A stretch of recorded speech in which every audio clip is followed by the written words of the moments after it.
Now that brings us to the other catch of the IUL. It does offer the peace of mind of the principal protecting 0% floor, but it does also cap the gains on the upside. That means when the market has a huge growth year, your investment will be capped at somewhere in the 12 to 15% range, depending on the carrier and the contract. Don't bail out on me now. Trust me, this is not a big issue. In fact, quite the opposite. We're talking about 6 more seconds of turbulence on your 6-hour smooth plane ride to Hawaii. Here's why. Realize that huge gain years almost always follow what? That's right, huge loss years. 2003, for instance, was great, 26.3% gain in the S&P 500. But it followed 3 consecutive years, 2000, 2001, and 2002, of negative returns, 12.2, 13.4, and 24.1% respectively, negative all 3 years.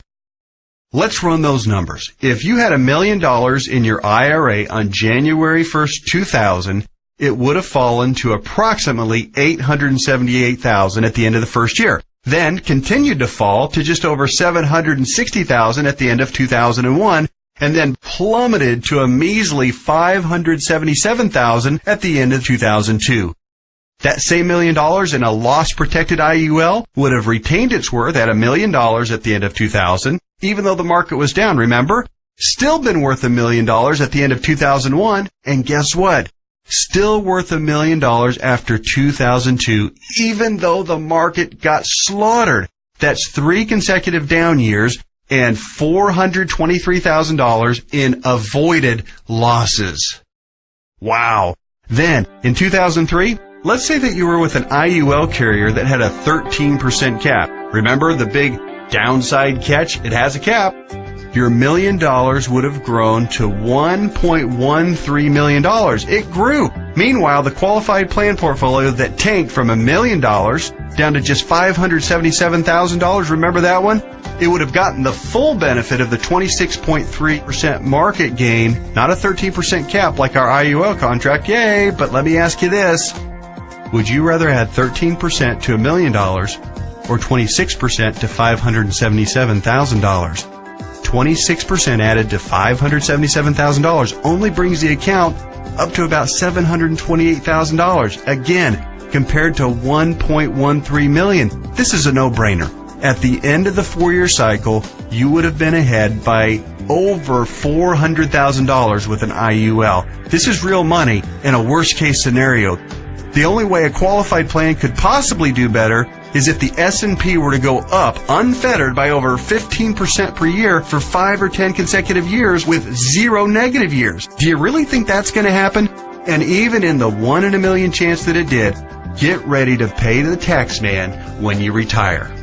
I know these numbers can start to be a bit mind-numbing, but they're so critical for you to understand so you can see how to avoid getting crushed financially when you retire.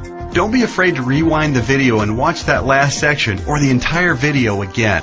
I want to continue with the examples just a little bit further. We stopped our examples at the end of 2003. Remember, the IUL account that started with $1 million had weathered the storm and grown to $1.13 million.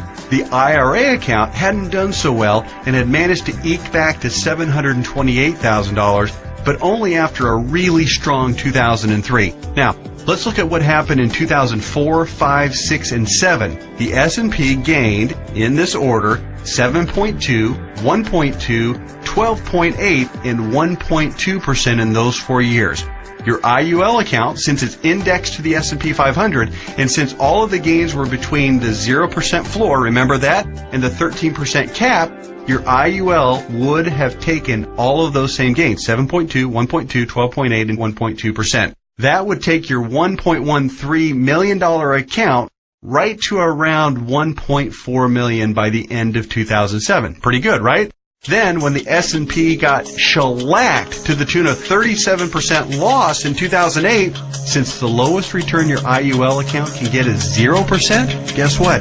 The IUL account would have held steady at $1.4 million. No loss. Nice, isn't it?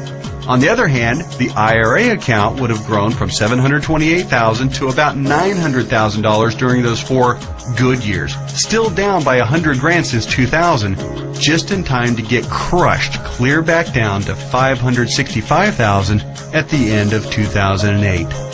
What would you rather have going into 2009? $565,000 or $1.4 million? This isn't a retirement savings vehicle for the ultra-conservative. It's a retirement savings vehicle for the ultra-intelligent. If you think market caps of 12 to 15% are a poor trade-off for a contractual guarantee of a 0% floor, you're just plain crazy. Naturally, past performance isn't an indicator of what will happen in the future, but I think it's safe to say that the market is going to have up years and down years. Protecting yourself from huge losses is one of the primary advantages of the IUL. It's impossible for me to overstate how superior the IUL is compared to your qualified plan. It's not even close. We've already covered the tax advantages. They're clear and evident. The risk avoidance issue is huge, and it favors the IUL by a country mile. But also remember, indexed universal life is also, life insurance. Here's what that means. If you die the day after you fund an IUL policy or any time thereafter, your heirs will receive a death benefit tax-free. The amount of the benefit depends on the size and structure of your policy, but think about your qualified plan and brokerage accounts for just a minute. How much do they pay in death benefits if you were to die early? Oh yeah, none, because they're not insurance. Are you starting to see what I mean by the best retirement vehicle you've never heard of? Hey, that reminds me. Let's talk a little bit more about why you've probably never heard of an IUL before. I already told you that one of the main reasons was that stodgy old insurance companies have horrific communication skills. But there's actually a bigger reason, which is financial advisors almost never talk about IUL. Why is that? Simple math. Only licensed insurance agents can legally sell you an IUL, and most licensed money managers and brokers are not licensed to sell insurance.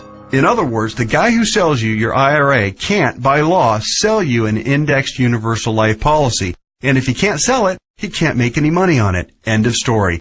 Your financial planner's motivation is to get you signed up for an IRA or 401k and then make money on you for life as your investment grows. They don't care about your future tax burden. Why should they? Seriously, call your investment advisor on the phone right now and ask about an IUL. Chances are 99% he or she has never even heard of it. And if they have zero working knowledge of how or why it works. How would they know? They don't know insurance products. They like to think they have a corner on the market of helping people save enough money to retire, but they don't. They're selling skateboards, bicycles, or roller skates and pretending like the big, shiny private jet doesn't even exist. The fact is, the IUL is the best possible wealth accumulation vehicle for your retirement. For most people and in most situations, it simply cannot be beat for tax advantages, safety, growth potential, liquidity, and flexibility. Alright, just one more quick topic and then we'll let your licensed insurance professional take over and discuss all the fine point details as they relate to your specific situation. And that topic is the logistics of how the IUL works. It works like a life insurance policy in the sense that you make monthly or annual contributions into your account. You will work with your advisor to determine what the optimal amount is for your situation. It'll vary depending on how many years you have left until retirement, your financial goals for retirement, and your current financial ability. The money you contribute to an IUL, like we've discussed at length, will continue to grow tax-free. Unlike a qualified plan account, you may have access to your money at any time you want or need it without a penalty before or after you retire. That's what's called flexibility. When you do pass away, the balance of the account will be passed to your heirs tax-free, just like with any other life insurance policy. The IUL really does offer the absolute best of all possible scenarios. It's tax-friendly, it's safer than safe, and it gives you flexible access to your money. The next step is yours. You simply need to meet with the licensed insurance professional who gave you this video and discuss your particular situation. He or she will answer all of your questions, I'm sure you have several, and discuss all of your options. You may want to consider watching this video again, this time with a pen and paper handy to jot down any notes or questions you may have. Like anything else worthwhile, there are plenty of details to be covered and there's a bit of a learning curve. But whatever you do, don't do nothing. There's too much at stake. Don't fall prey to what I call the law of diminishing intent. You know what I mean. You intend to make the call and learn more, but you get overwhelmed with 1,000 little urgencies of life and you look up and a few months or even a few years have passed and you haven't done anything. So take one action right now. Set an appointment to meet with the insurance professional who gave you this video. You can do so by either calling the number on the screen or by filling out the form at the website shown on the screen right now. That's it. Do that one thing right now and take a closer look at the jet plane of retirement savings vehicle, Indexed Universal Life. You'll be glad you did.